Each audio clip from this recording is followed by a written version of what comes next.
Hello and welcome to another video and podcast from Fantasy Football Scout. It's team news time. It's a midweek one this time around because the deadline is at 6 o'clock tonight and it's Tuesday. My name is Joe and I'm joined by Marc, standing in for Neil once again. Marc, Fantasy Football Scout writer. Marc, hello, how are you? Hi, I'm good, thanks. Yeah, it's been a bit of a crazy day. I think the main lesson learned was to not entirely trust the list of times for press conferences. They seem to have Yes. been a bit flexible with that, but yeah, pretty good. Yeah, it's not just the content that's the truth is sort of they're a bit liberal with. It's the actual timings of these press conferences as well. I'm sure we'll get into grips with who's telling the truth and who's not in those things as well. Welcome to those early joining us in the live chat. You may not know that we're here actually because we don't usually broadcast for midweek, but yeah, we're doing team news as well here. Matt has joined us in the live chat. Welcome, Matt. He says loving the midweek game week. Is he? I'm not. Thanks for helping as always, guys. Yes, thanks so much for your kind words there. I'm not liking the amount of flags in my team. Let's see who is back and who's definitely out. Right, let's get going. Bournemouth Everton. Let's go, Marc. What's the latest from Bournemouth? And annoyingly, one of my players will definitely miss this because they're suspended. Yeah, they've got 3 suspensions. So the only one that's really going to affect FPL managers is Marcus Senesi. He got his 5th yellow card. We've done an article on the website about best replacements if simply benching him for 1 week isn't the answer. Yep. David Brooks, also 5 yellows, and then Lewis Cook, 3-match ban. Okay, rightio. And as for Everton, what's the latest there? If there is, they've still got Idrissa Gueye's definitely still banned, isn't he? Because he got a 3-game ban. I was pulled up in the live chat last time. Apparently, it wasn't a punch; it was a slap. So that's okay then. That's fair enough. Well, that's a new perspective, really. Yeah. Apparently, that's okay. I wonder if that's. I don't think so. Anyway, Everton, what's the latest there? It's sinking in now that things are a bit bad-tempered at the moment because, yes, he's another one suspended. Match 2 of his 3-game ban. Apart from that, David Moyes didn't reveal anything different, really. It's the same injuries as at the weekend. Okay. Historia Kenya has joined us in the live chat. He says, just watched the captaincy video I just did with Tom Freeman and he feels like a Joe stalker. Well, maybe I'm a Historia Kenya stalker. Maybe it's me that's doing the stalking. Okay, apparently the captaincy video was hilarious at moments. Okay. Was it meant to be? I don't know. I think, there's usually a few gags in there somewhere. Good. I'll take it.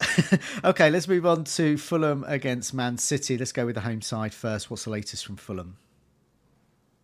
So they're on back-to-back wins now. The only thing that Marco Silva really mentioned was a tiny knock to Harry Wilson, as we can see on the tweet there. And we already know that Anthony Robinson and Rodrigo Muniz are out, which in theory is good news for Raul Jimenez, in theory.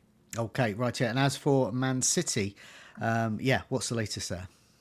Pep yesterday was very, very quick, very short. His press conference was under 2 minutes. Part of that was because all he had to say was that Rodri's not yet back. Okay. And we know Kovacic is hurt, and that's it, really. Okay. He didn't, not even the slightest hint of rotation, or you would imagine that Haaland will start. What about, we don't know about Foden, Doku, Cherki?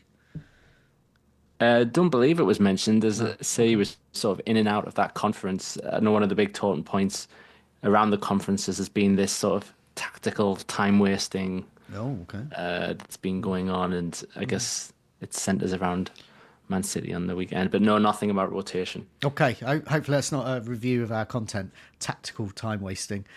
Nope. Okay, Newcastle against Tottenham. I got another flag here, Pope. So let's go with Newcastle first. What's the latest with Pope and all the rest of them?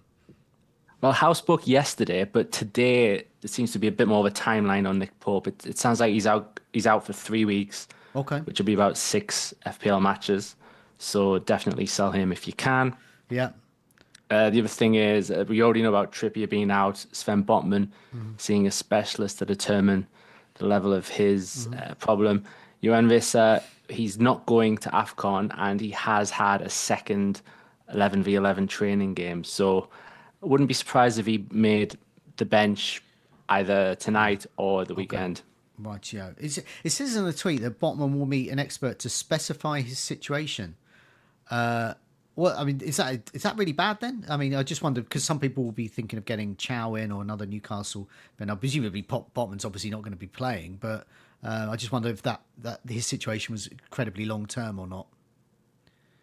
No, it's his back, and Okay, I don't think it's expected to be long term. But I guess that's just okay, before he sees a specialist. It depends how it comes out. But I wouldn't think Chow's place was okay, in jeopardy because he's been outstanding ever since okay. he's Fair come enough. in the lineup. Really, Good stuff. Good stuff. Yeah, I'm a Pope owner. SAR, Senesi. So we'll come to SAR in a bit.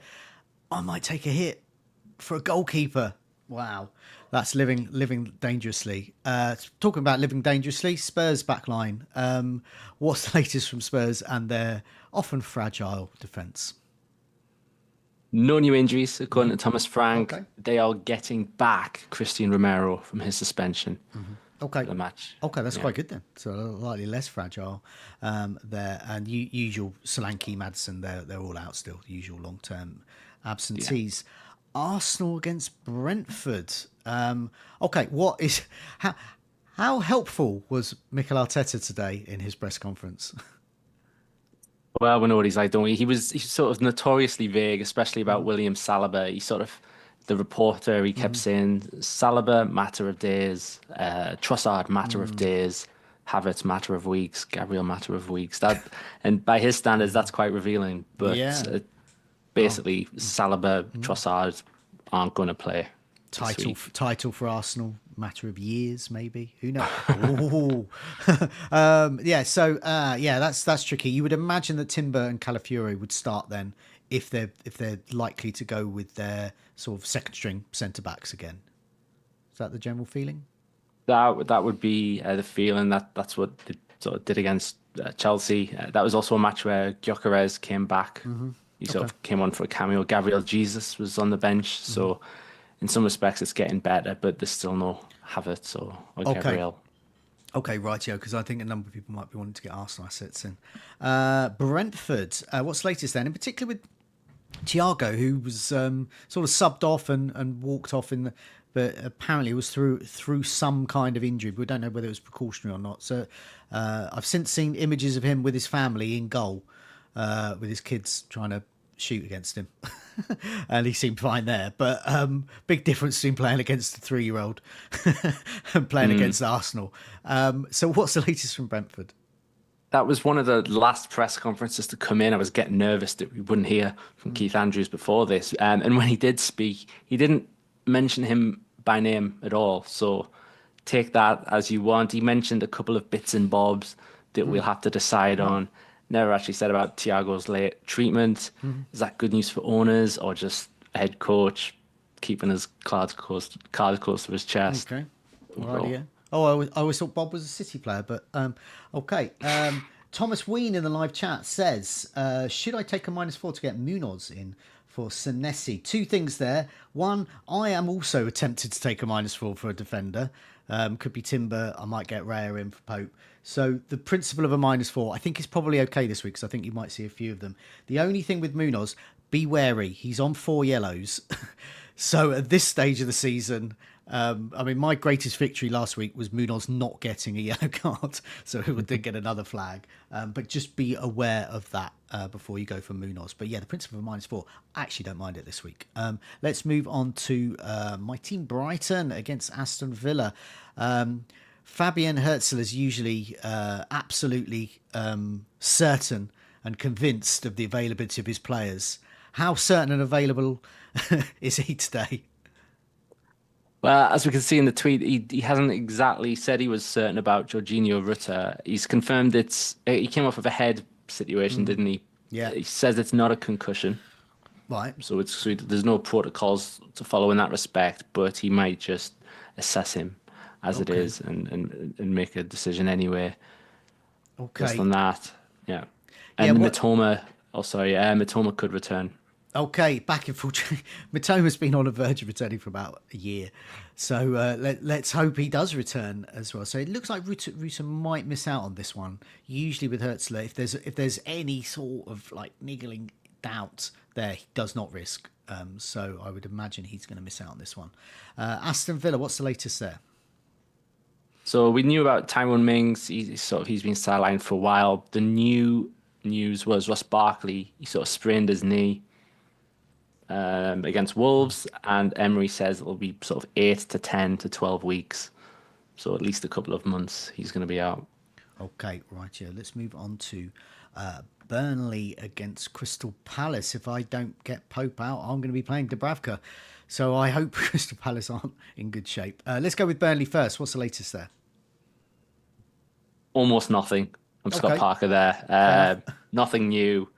The same Amdouni, Bayer, and Roberts injuries that have been the case for quite a while. okay, right, yeah. And as for Crystal Palace, it was strongly indicated during the week that we're not going to see SARR again until after AFCON. He might not even make AFCON. But yeah, so what is the latest from Crystal Palace? So Glasner has said that yes, he's gonna miss. Ismaila Sarr is gonna miss the next two games, and further assessments will determine whether he makes AFCON at all. And if he does make AFCON, of course, he's not going to be here for FPL managers. So that's just a straightforward sale Okay, right, yeah. for those with him. Yeah. Bonus Sosa, the backup left back, could Yep. return for the weekend, but the headline news is Sarr. Okay. Do check out FPL General's video this week. Still valid beyond the deadline, because what we do is we discuss SAR replacements. So if you haven't made that move yet and you aren't before this deadline, we also have a look at Senesi replacements if you wanted to make that move as well. So that's worth having a look at. Also a podcast version as well, if you prefer to do that. Okay, let's have a look at Wolves against Nottingham Forest. What's the latest from Wolves? Ladislav Krejci, the sort of a centre back who also knows how to play in midfield, has a few attacking instincts, but he didn't play against Villa at the weekend. And going from Rob Edwards' quote, it sounds like he's probably not going to make this either. He was out in the grass, but didn't train with the group or anything. Okay, rightio. Nottingham Forest as well. There was quite a few injury doubts, a few flags knocking around there. What's the latest? So yeah, we spoke last time about Morgan Gibbs-White sort of not taking part in the Europa League to make the Brighton match, and he did, only to come off again. But Sean Dyche is pretty hopeful about both him and Murillo, who he said was going to be ready for Brighton, didn't end up playing. No, thankfully. Yeah. So, I don't know what his words mean at the moment, but he does seem optimistic about the two of them. Okay. And there's a bunch of other actually injured players like Chris Wood, Zinchenko, Olena. Okay, if Morgan Gibbs-White does play, that obviously puts him in the front line for a penalty, just for those that are going for Anderson, which may be me as well. In fact, it will be. So Anderson is in the mix of penalties, but I think he's below Gibbs-White there. Let's move on to Leeds against Chelsea. Let's go with Leeds first. While Anton Stack is available again after his concussion, there's a new injury to Daniel James. It might need hamstring surgery. So whether it is or isn't surgery, Daniel Fark says about 2 months at least. So that's just sort of not good news for Leeds fans. And we already spoke last time about Sean Longstaff, his calf injury being 4 to 6 weeks as well. Okay, rightio. So yeah, decimated midfield again. Leeds, yeah, game of two halves for them. They're not so good first half against City. Were absolutely brilliant and better side against City afterwards. Chelsea, you would imagine with their squad they would rotate quite heavily. What's the latest from the manager there, and any sort of hints around rotation? So the main news from Chelsea last time was that Cole Palmer was both back and available to start in theory, but he didn't end up coming on against Arsenal. Enzo Maresca's explained that it's because they were down to 10 men. And that sort of didn't suit Palmer coming on. That leads to Caicedo being suspended. That's why they were down to 10 men. 3-match ban for Moises Caicedo. And in terms of rotation, nothing's exactly been said, but for example, if you own Enzo Fernandez, I think the absence of Caicedo and sort of words that Reece James probably isn't going to get this game as well. Okay. That's probably good news for Enzo. Okay, rightio. Okay, let's have a look there. So yeah, we could be getting but a slightly more withdrawn role though for Enzo, but nevertheless he can obviously get forward from that. Liverpool against Sunderland. Now I haven't got anything from Sunderland. It's the only one I'm missing for the tweet. So we'll go with Liverpool first. What's the latest there? And I'm going to hazard a guess up front. It might be Salah, Gakpo, and Ekitike, but I don't know. So what's the latest from Liverpool, and see if I might be accurate there. Well, Slot did mention that Isak felt a bit of cramp late on against West Ham. He's finally remembered what a goal looks like, but he, as you say, for that reason might not start this one. Slot did speak about the minutes of Isak, Florian Wirtz, Joe Gomez sort of needing careful management. Yeah. And then in terms of the right back situation, it sounds like Conor Bradley is not going to make this match, possibly the weekend, Frimpong a bit longer. Okay, righty-o there. So you would imagine Salah will get this game if he's leaving for AFCON after game week 16. And also I imagine he'd be angry, Salah, because he doesn't get dropped much. I think Salah's almost a captaincy contender this week. Sunderland, I know nothing about Sunderland's team news. So yes, how about you? That was a late one, a really late one. Basically, there's nothing new. He was asked about Noah Siddiqui because he was elbowed by Lewis Cook, but he's fine. That's not going to keep him out. He hasn't been smashed by it. And then just the same names that were lacking match fitness last time still are. So same players, basically. Rightio. Let's move on. Last one. We're rattling through this. Manchester United against West Ham. What is the latest from Manchester United? Yeah, the one manager we haven't heard from this midweek is Ruben Amorim because it's a Thursday night match. So all we can really say is that there were pictures and sort of good sources online saying that Cunha is back in training.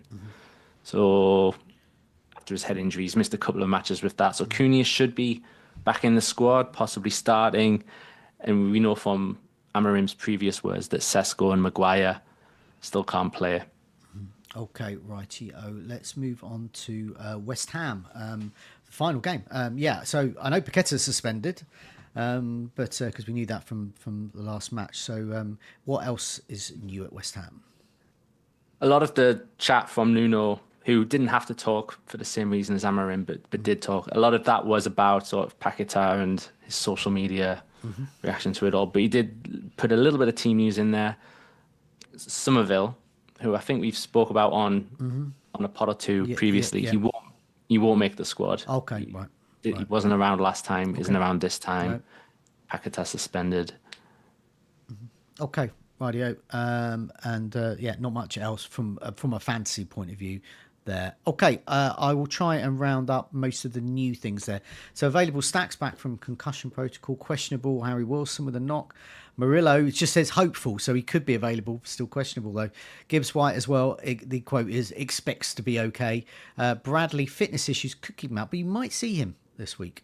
Reece James, rotations probably likely to keep him out.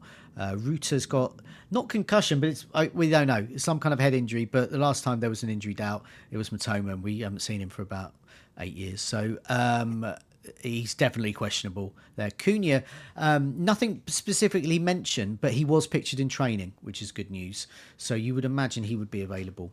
Major doubts and out. In fact, Pope is now definitely out there with groin problem. Saliba, we don't know, and Trossard, they're a matter of days, so it's unlikely we think we're going to see them in game week 14, but game week 15, I think you should be okay with them. Definitely out. It's a whole bunch of suspensions. Lots sort of totting up in that getting their fifth yellow. Senesi, Brooks and Cook all suspended. Casado's got 3 matches he's suspended for. Sesko's got an injury.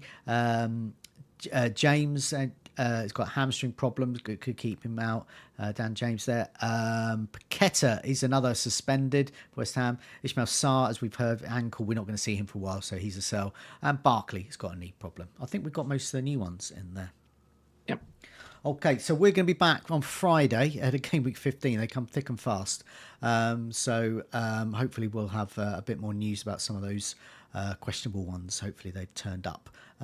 Thanks everyone for joining us in the live chat. Reminder, do press that like button, does help us out. Do remember to subscribe as well. Keep updated with our latest videos and podcasts. Thanks a lot for joining me, Mark. Take care. See you soon. Bye.